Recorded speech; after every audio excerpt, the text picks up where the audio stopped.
Real quick, before we get started, I wanted to let you know about some things coming up.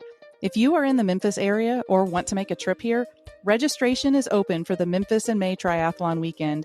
PR Event Management puts on a great 2-day event. The Olympic Distance Triathlon is on Saturday, May 13th, and the Sprint is on Sunday, May 14th. This year, the event also has an aqua bike on both days.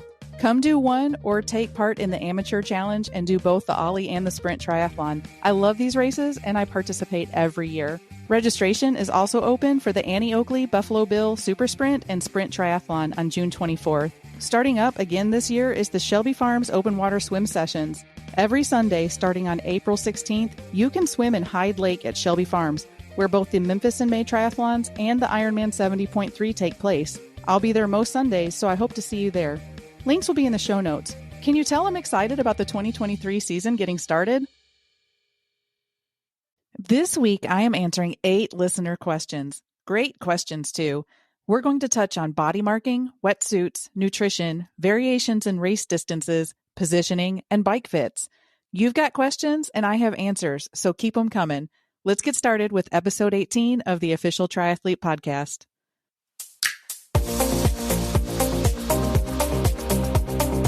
Hey, my friend. My name is Donita Jacobs. Some people know me as a nurse, a leader, and health expert.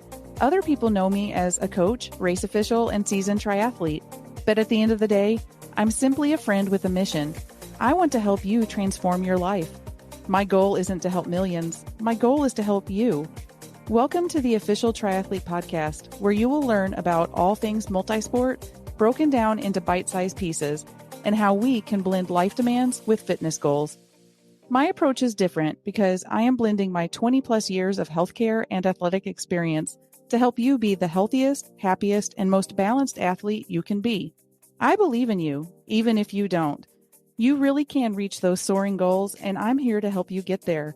I am so glad that you made it here. If you have a question or topic idea, get in touch and let me know. After all, this show is for you. Enjoy!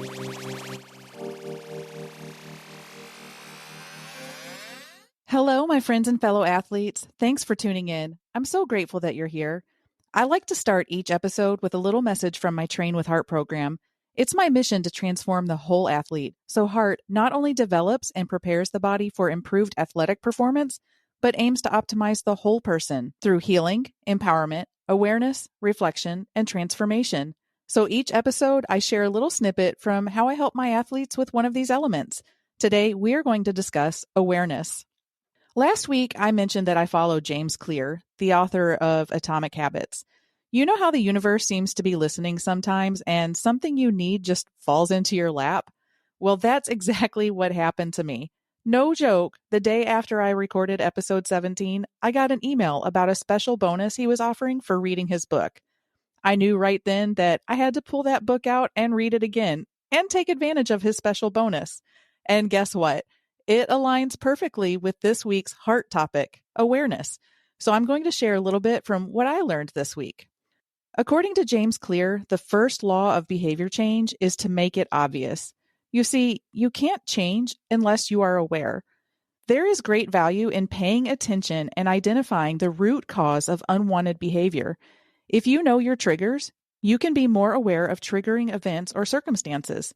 Then you can find ways to reduce or eliminate those triggers that result in unwanted responses. Maybe you drink too much alcohol or binge eat unhealthy foods. Maybe you dive into other self-destructive behaviors or simply tear yourself down.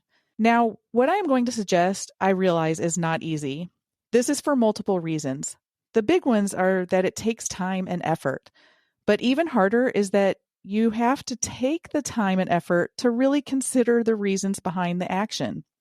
You can keep a small journal or keep little note cards in your pocket, but every time you engage in the behavior that is less than desirable, answer these questions. Who am I with? What am I doing right now? Where am I? When is it? What emotions am I feeling that are driving this action? Don't worry about being perfect. Do it when you remember. But try to be consistent. You can't change a behavior if you are not aware of it or the reason behind it. It takes effort. According to Clear, the physical environment is one of the most overlooked drivers of current habits and behavior change. He says, Thankfully, you don't have to be the victim of your environment. You can also be the architect of it. Wow, that is a powerful statement. Becoming aware can change your view from victimhood to architect. So instead of looking at triggers as only negative, for example, that situation made me eat a carton of ice cream, sprinkle positive triggers into your environment. Change your cues. The easier a decision is, the more likely you are to make it. When something is right in front of your face, the choice is easy. So make those cues you see easier to make good decisions. Become aware.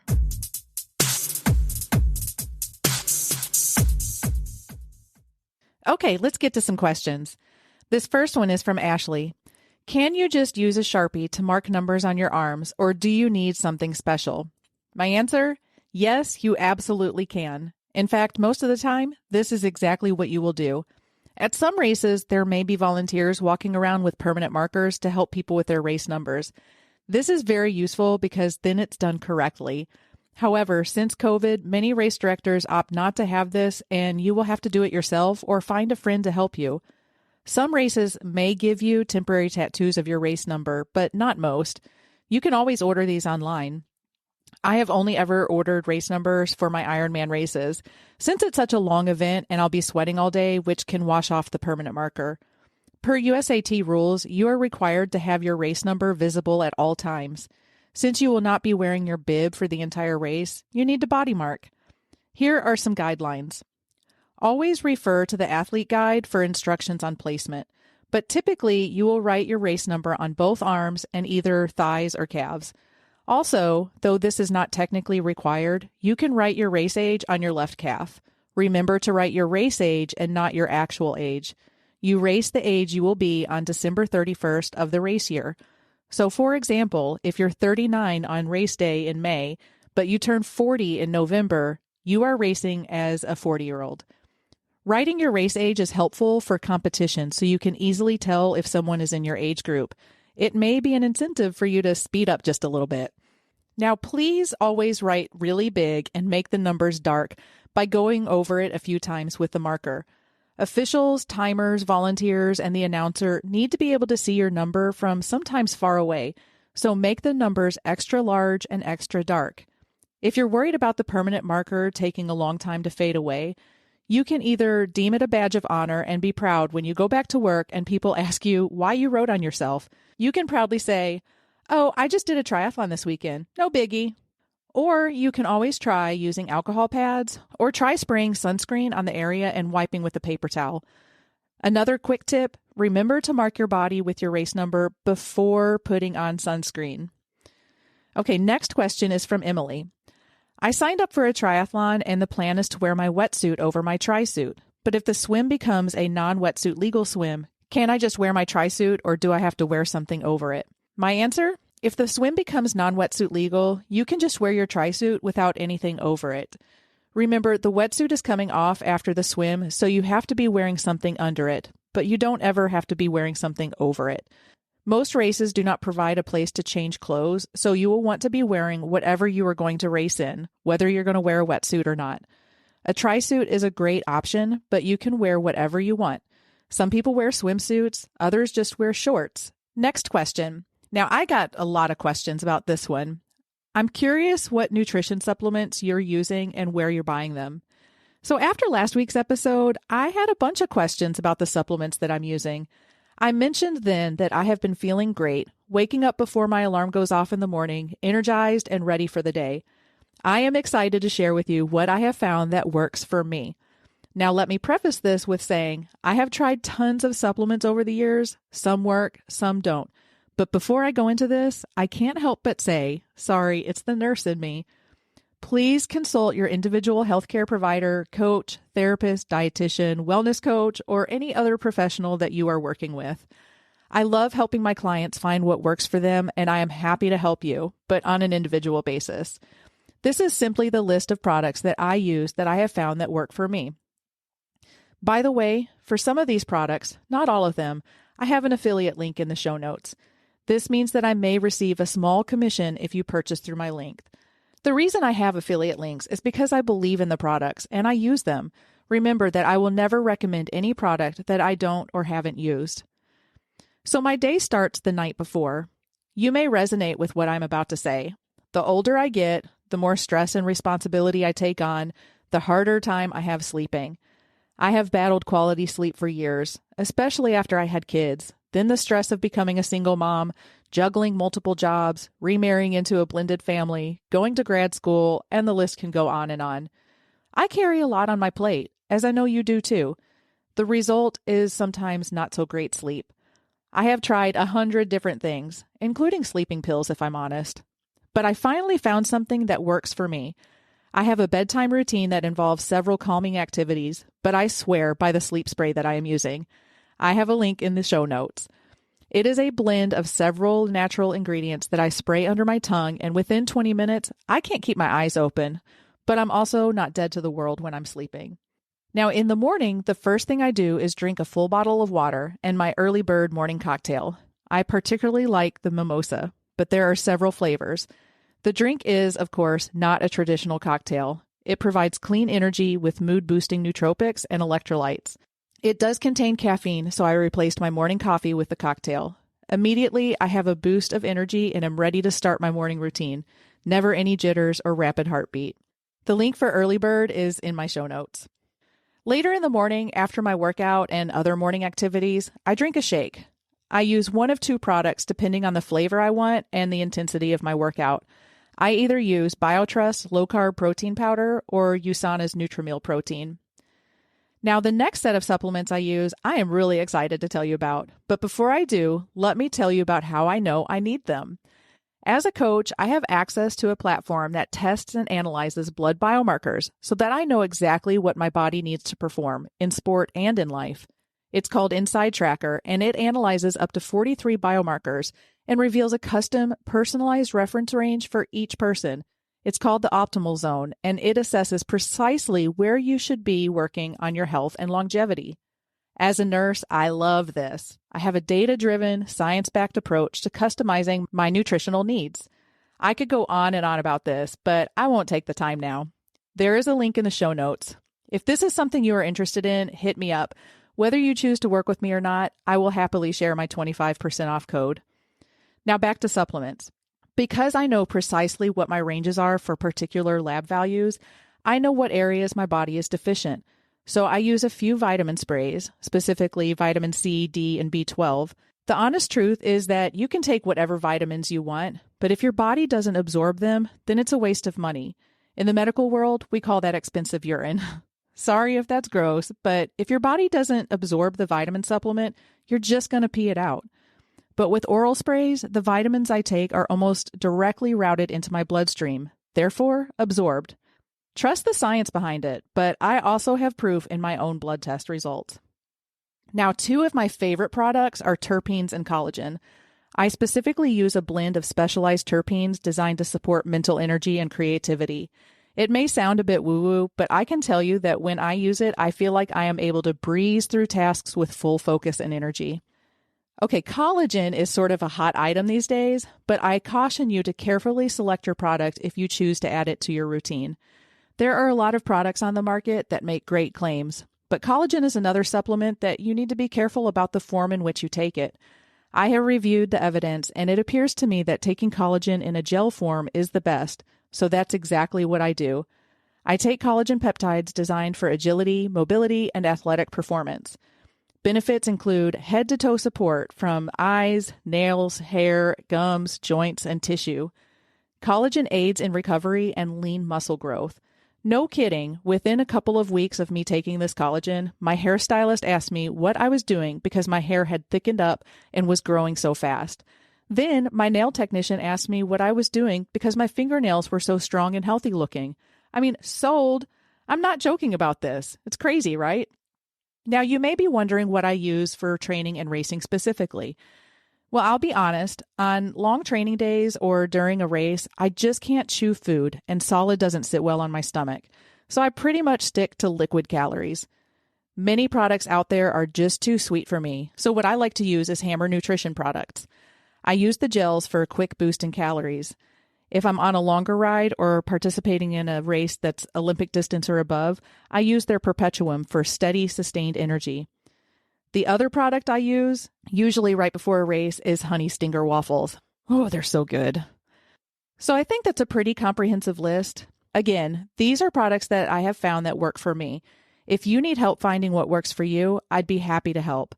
By the way, if you sign up to work with me, nutrition and fueling strategies is already included in your program. Okay, next question is from Andrew. Why are sprint tries lots of different distances and there is so much variation even when USAT sanctioned? This is a good question. So sprint triathlons are often varied in distance because there's not really a standard length for this type of race. USAT does provide guidelines for sprint triathlons, or any triathlon really, but they are not strict requirements. Race directors and organizers have some flexibility in creating their events, which can lead to differences in distance of each leg of the race. Race directors can change the distance to suit their locations and or the needs of the level of athlete they want to attract. Now, USAT categorizes races as short, intermediate, long, or ultra based on the distance of the bike course, and there's a range of distances within each category. So a short race has a cycling course that's less than 30 kilometers or 18.6 miles. An intermediate distance has a cycling course between 30 kilometers and 50 kilometers or 18.7 to 31 miles. A long course has a cycling course between 50K and 100K or 31.1 to 62 miles, and an ultra has a cycling course that's greater than 100K or 62.1 miles. Boy, that was a lot of numbers. Additionally, terrain, climate, and other logistical factors may influence the distance of a particular sprint triathlon. Some races may have to alter their distance due to factors such as road closures or the availability of resources. City restrictions also play a part in the exact distance of a race. The exceptions are Ironman, ITU or World Triathlon races, and IOC races. Ironman is consistent in offering 70.3s and 140.6s. However, even Ironman Chattanooga is 144.6 miles. The only protected distance label is Olympic, and that is set by World Triathlon, formerly ITU, and the International Olympics Committee. Okay, next question is from Heather. Are there race restrictions on the millimeter thickness of a wetsuit? So this is taken straight from the USAT rulebook. For the purpose of these rules, wetsuits are swimwear made of material providing thermal insulation. Wetsuits cannot exceed 5 millimeters thickness anywhere. If the wetsuit is made in two pieces, the combined thickness in the overlapping areas may not exceed the 5 millimeter thickness limit. Any swimmer wearing a wetsuit with a thickness measured in any part greater than 5 millimeters shall be disqualified. When wetsuits are permitted, wetsuit tops and or shorts constructed of rubberized buoyant material such as polyurethane or neoprene are allowed but may not be worn in addition to a wetsuit. When the swim is wetsuit allowed, wetsuit caps and hoods are allowed and must comply with Section 4.9b by wearing your official swim cap, the one that was given in your race packet, over the additional cap or hood. Wetsuit boots and neoprene socks are allowed when wetsuits are allowed, but must not aid in propulsion, so no webbed boot socks or web-like construction between the toes. When wetsuits are mandatory, gloves may be worn, but must not aid in propulsion. No swim resistance gloves, hand paddles, webbed gloves, or web-like construction between the fingers. When wetsuits are not mandatory, gloves are only allowed in non-competitive races or waves. So just a tip, if you are making a purchase, stick with a wetsuit that is specifically made for triathlon. Be careful and don't use a wetsuit made for activities such as scuba diving. A triathlon wetsuit is a type of wetsuit that's designed specifically for triathletes. It offers a combination of flexibility, buoyancy, and speed in the water. These wetsuits typically have thinner neoprene material in the arms and shoulders for ease of movement during the swim, and then thicker neoprene in the torso and legs for added buoyancy and insulation. They often have special features such as a smooth and hydrodynamic surface, a low-friction coating for easier removal, and strategically placed panels to enhance performance. Okay, next question from Diane. If a swim is wetsuit legal or allowable, can you use a pool buoy instead of a wetsuit? The short answer, no. Wetsuits are allowed for safety in spite of the fact that they do create an advantage. When weighing the potential gain from wetsuits against the potential danger from hypothermia, permitting or mandating wetsuits when the water temperature is under 78 degrees Fahrenheit is the safest choice. It's an exception to the general rule for safety purposes, not a rule to explicitly allow something that creates an advantage. Here's the rules on illegal swim gear.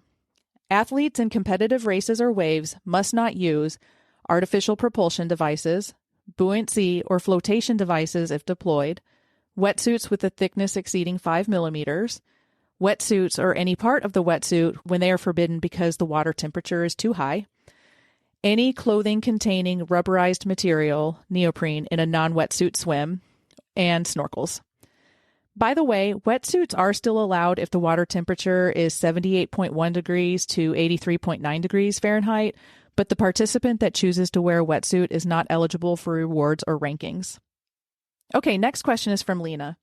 I think I've seen this somewhere in the rules, but during various parts, especially the bike and run portions of the race, is there a proper place to ride and run, and where are others supposed to pass? So this is a great question. Yes, there are position rules. According to the USAT Multisport Competition Rules, 1. Athletes must not obstruct or interfere with the forward progress of another athlete or jeopardize the safety and welfare of another athlete, race official, spectator, or member of the public. Participants shall refrain from intentionally or accidentally blocking, charging, obstructing, or interfering with the forward progress of another participant. Any violation of this section may result in a variable time penalty or disqualification. And 2, athletes must ride right and only move left to complete a legal pass and must not block athletes attempting a legal pass. Athletes must not pass on the right. Drafting is not allowed. An athlete should not attempt to complete a pass unless the athlete is highly confident in their ability to complete the pass in the allotted amount of time. Once an athlete enters the draft zone of another cyclist, there is only one exit, and that is out the front. So basically, it is best to ride and run to the right of the course and only move left in a safe manner when passing. If you ride too far left, you may be seen as blocking or obstructing other athletes from making forward progress. Okay, and last question from Angie. I just bought a new triathlon bike and my friends told me I need to get a bike fit. Do I really need this? Well, my answer is yes. I highly recommend a professional bike fit by someone who has been formally trained to do one. Many times, if you buy a bike from a shop, a fit is included. But if you bought your bike elsewhere, many local shops have trained fitters that you can pay a relatively small fee for. This is exactly what I did when I bought my first tri bike. At that time, I had no clue that there even was such a thing. But after riding my bike for a couple of months and having severe knee pain that limited me to riding no more than 20 miles, I started asking friends, how could I fix this? Now, you won't all be as lucky as me. I ultimately got a husband out of my bike fit, but I'd say that's probably a rare occurrence. I had multiple friends suggest I go see Josh Jacobs at the Peddler Bike Shop. He was the best bike fitter in town. So I called the shop and made an appointment, and that's the day I met my future husband. Okay, wait, I'm getting off topic. And that's the day that I got my very first bike fit. I did not know that millimeters made such a difference. Since I had a tri bike, I paid about $125. I took my bike and shoes and got properly fit to my bike, custom to my measurements and flexibility. And guess what? It solved all my problems. No more pain. So here's basically what happens during a fit or a personalized bike setup. A professional bike fit takes into account your specific body measurements, flexibility, and riding style to ensure that your bike is set up just for you. This can make your ride more enjoyable and prevent injuries by reducing any undue stress on your body. During a professional bicycle fit, a certified bike fitter will conduct a comprehensive assessment of your body position, your flexibility, your range of motion, and your cycling goals. This typically involves using special tools and equipment to measure various aspects of your anatomy and bike setup. The bike fitter will adjust components such as saddle height, handlebar position, aero bar position, pedal placement, cleat float, and other things to optimize your biomechanics and reduce the risk of injury. The fitter may also make recommendations for changes to your gear, footwear, and accessories. I had to try several different saddles before I found one that I liked. Throughout the session, the fitter will provide feedback to the rider and make adjustments as needed based on your feedback and preferences. The goal of a professional bicycle fit is to improve comfort, power output, and efficiency while cycling, as well as reduce the risk of pain or injury. So here's my list on the reasons why I think you should get a bike fit. Number 1, increased comfort. A proper fit ensures that your bike is comfortable for your specific body type and riding style. This can prevent pain and discomfort during long rides and reduce the risk of developing overuse injuries. Number 2, improved performance. A proper fit can help to optimize your power transfer, resulting in better efficiency and increased speed. Number 3, injury prevention. A professional bike fit can help prevent common cycling injuries such as knee pain, lower back pain, and neck pain. Number 4, increased confidence. When your bike fits perfectly, you can ride with more confidence, knowing that you are in control and will be able to handle whatever the road or trail throws at you. And number 5, cost savings. A professional bike fit can help prevent you from buying unnecessary components or upgrading unnecessary components or buying a more expensive bike that may not even fit you properly. So yes, I highly recommend a professional bike fit. Do you have to have one? No. But I promise you that you will be more comfortable and efficient if you do. You wouldn't believe the difference it can actually make, even if you aren't aware of any issues that you're having right now. I think of it like when I got my first pair of glasses. I didn't even know my vision was poor until I put on that new pair of glasses. And I was like, oh my God, everything's so crisp and clear. I didn't even know. So I hope that helps. Well, that was fun. I love answering your questions, so keep them coming. Email me at officialtriathletepodcast@gmail.com. Now, I know you may think your question is too simple or too basic.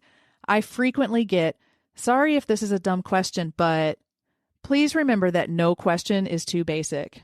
That's what this podcast is for, to break down triathlon into simple, bite-sized pieces. I remember what it was like to be intimidated to ask questions. There is so much to learn, and when you go to a race or training event, it can seem like everyone else has it all together. But we were all beginners once, and trust me, there's always more to learn. It's one of the things I love about triathlon. So ask your questions. I will answer every single one that comes my way. Now, next week, I am so excited for. If you've been listening to the show, then you have heard me mention some of the local races I participate in. Well, I had the fantastic opportunity to interview Pam Ruth of PR Event Management, a veteran race director. She's going to give us some great insight into the behind the scenes of putting on a race. I always love talking to Pam, and I am so excited to share one of our conversations with you. So talk to you next week. Bye.